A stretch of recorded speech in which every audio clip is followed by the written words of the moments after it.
Hello and welcome viewers, this is Sultan Fayaz Hussain and you are watching Sultan talks. नाज़रीन, पाकिस्तान तहरीक इंसाफ के हवाले से आज 3 बड़ी खबरें आई हैं। एक तो पाकिस्तान तहरीक इंसाफ के इंतखाबी निशान बल्ले के हवाले से समाअत हुई। उसके अलावा बैरिस्टर अली जफर जो पाकिस्तान तहरीक इंसाफ के रहनुमा है, उन्होंने कहा है कि पाकिस्तान तहरीक इंसाफ के 99% जो टिकटें हैं वो फाइनल हो गई हैं। कौन कौन कहां से इलेक्शन लड़ रहा है इस पर आपको अपडेट करेंगे।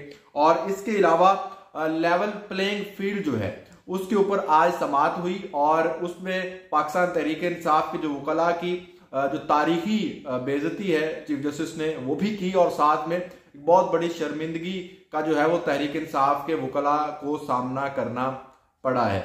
बहुत बड़ी बड़ी बातें वैसे तो करते हैं और सोशल मीडिया पर अगर हम देखें तो ऐसा लगता है कि पाकिस्तान तहरीक इंसाफ हर मुकदमा जीत रही है, लेकिन जब से ये ओपन कोर्ट और समाअत को जो है वो लाइव नशर किया जाने लगा है तो एक आम आदमी भी उस नशरियात को देखकर ये अंदाजा कर सकता है कि पाकिस्तान तहरीक इंसाफ के जो वकला हैं वो बगैर तैयारी के और सिर्फ सियासी बयानबाजी जो है वो अदालत के अंदर करते नजर आते हैं। लेकिन अदालत के अंदर गवाह, सबूत और डॉक्यूमेंट्स की जो है वो अहमियत होती है, सियासी बयानात की या सिर्फ बयानात की कोई अहमियत नहीं होती है।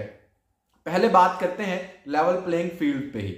आज जो है वो समाअत हुई और समाअत जो है वो चीफ जस्टिस काजी फायज ईसा साहब जो है वो खुद थे और उनके साथ 3 रुकनी ये बेंच था जिसके सरबराही जो है वो चीफ जस्टिस साहब काजी फायज ईसा साहब खुद कर रहे थे, और उनके साथ जो है वो मोहम्मद मजहर, जस्टिस मोहम्मद मजहर और जस्टिस मुसर्रत हलाली जो है वो भी इस मौके पर मौजूद थी, इस बेंच का हिस्सा थी।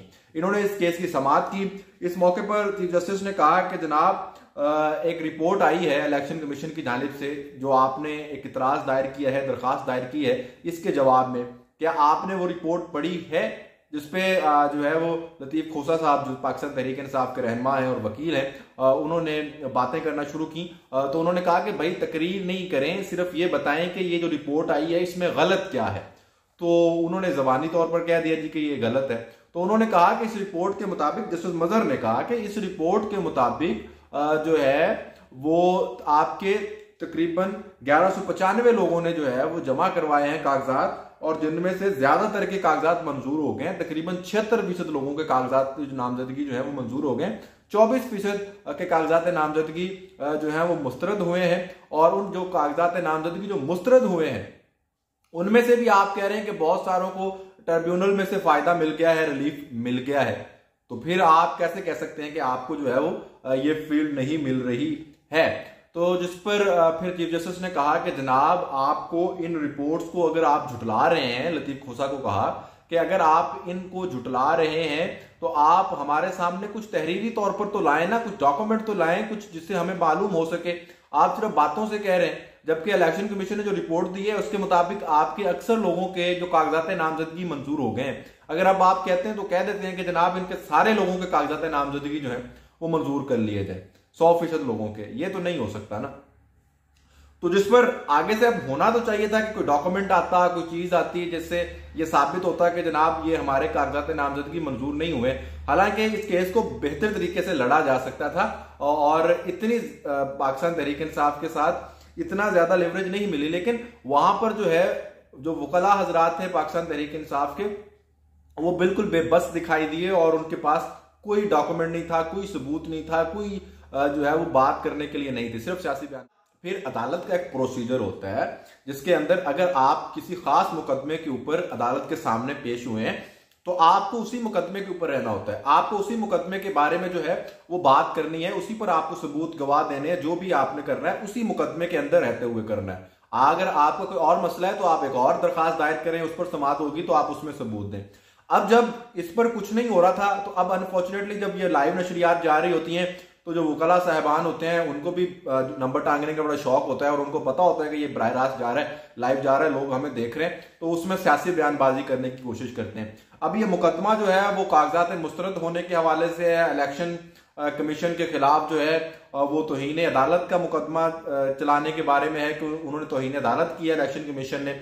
और उसमें लतीफ खोसा साहब क्या कह रहे हैं, वो कह रहे हैं जी कि एमपीओ और 144 के जरिए हमारे लोगों को गिरफ्तार किया जा रहा है और ये हो रहा है और वो हो रहा है। अब चीफ जस्टिस इस पर जो उन्होंने जवाब दिया, बिल्कुल सही जवाब दिया कि भाई हम हुकूमत नहीं है, ये हमारा काम नहीं है, और अगर MPO और 144 है तो ये सारे के सारों के लिए होगी, सिर्फ PTI के लिए नहीं होगी। और अगर ऐसा कोई मसला भी है तो अभी फिलहाल ये हमारे सामने MPO को चैलेंज नहीं किया गया है, इस पर बात ना करें। जो केस है, जो मुकदमा है, जो आपने दरखास्त दायर की है उस पर बात करें। लेकिन उधर से कोई जवाब नहीं था, क्योंकि तैयारी नहीं थी, कोई सबूत नहीं था, कोई गवाह नहीं था, कोई चक्कर नहीं था। तो लिहाजा फिर एक दफा शर्मिंदगी का सामना करना पड़ा और उसके बाद फिर इस केस को 15 जनवरी तक जो है इस समाअत को मुलतवी कर दिया गया और 15 जनवरी को इस केस पर दोबारा जो है वो समाअत होगी। एक तो ये तो हो गया। उसके बाद फिर लेवल प्लेइंग फील्ड का ये जो मुकदमा था इस पर तो होगी और ये 15 को अब समाअत होगी। उसके बाद फिर तहरीक इंसाफ का एक और था, बल्ले के निशान के हवाले से जो दरखास्त दायर की हुई थी उसके ऊपर जब सुप्रीम कोर्ट के अंदर वो शोएब शाहीन साहब मौजूद थे, उनसे चीफ जस्टिस ने पूछा तो उन्होंने कहा जी ये मेरा मुकदमा नहीं है, ये हामिद खान साहब का मुकदमा है। अब हामिद खान साहब वहां है ही नहीं। हामिद खान साहब के बारे में पूछा जा रहा है कि हामिद खान साहब किधर हैं जी, वो कह रहे हैं वो लाइब्रेरी में बैठे हुए हैं। तो चीफ जस्टिस साहब फिर गर्म हो गए, उन्होंने कहा कि जनाब बताएं, अब अगर वो आना ही नहीं पसंद करते तो हम क्या करें, अगर वो आने की तकलीफ नहीं कर रहे तो फिर हम इसको क्या किस तरह से सुने।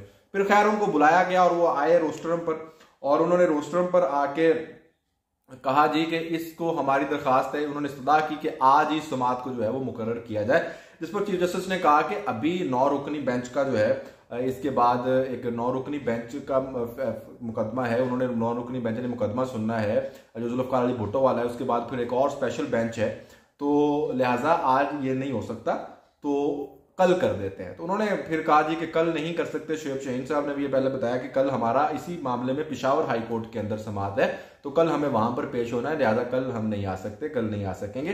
तो फिर जिस पर हामिद खान ने दोबारा फिर बाद में कहा कि जनाब इस तरह करें, फिर इसको परसों पे कर दें।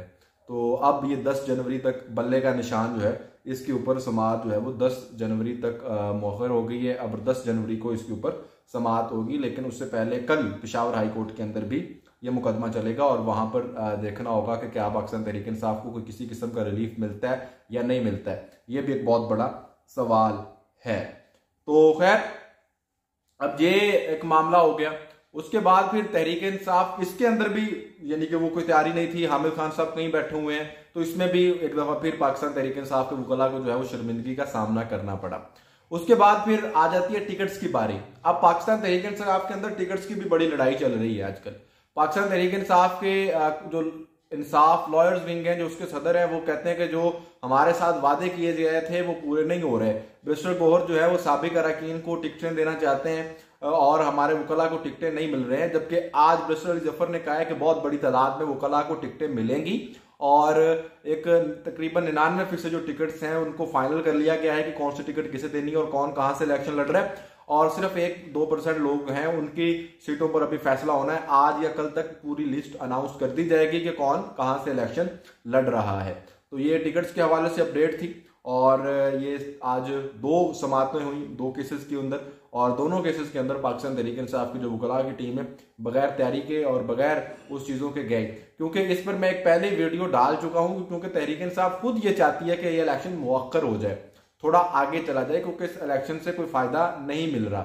आप वो वीडियो जाके देख सकते हैं तो आपको उसमें तफसील से समझ आ जाएगी कि पाकिस्तान तहरीक इंसाफ टाइम पे इंतखाबात क्यों नहीं होना देना चाहती। तो इस वजह से इनका मकसद सिर्फ और सिर्फ लिंगर ऑन करना है, इस पूरे मामले को जो है वो काबिल इतराज बनाना है, चीज़ों को मिसमैनेज करना है, और उनको भी पता है कि इसमें से कुछ नहीं निकलना। तो लिहाजा वो जाते हैं, सिर्फ टाइम ज़ाया करते हैं, अपना भी कोर्ट का भी लोगों के लिए जो है वो अपने लोगों के लिए एक प्रोपोगेंडा सेट करते हैं, वावेला मचाते हैं, और फिर बाद में इस तरह से जाके वहां से शर्मिंदगी का सामना करना पड़ता है। तो ये आज की अपडेट्स थी और जो आपके सामने रख दी हैं। मजीद इस तरह की अपडेट्स के लिए हमारे चैनल को सब्सक्राइब कर लें और अपनी राय का जो इजहार है वो कमेंट्स बॉक्स में जाके जरूर कीजिएगा। Good bye.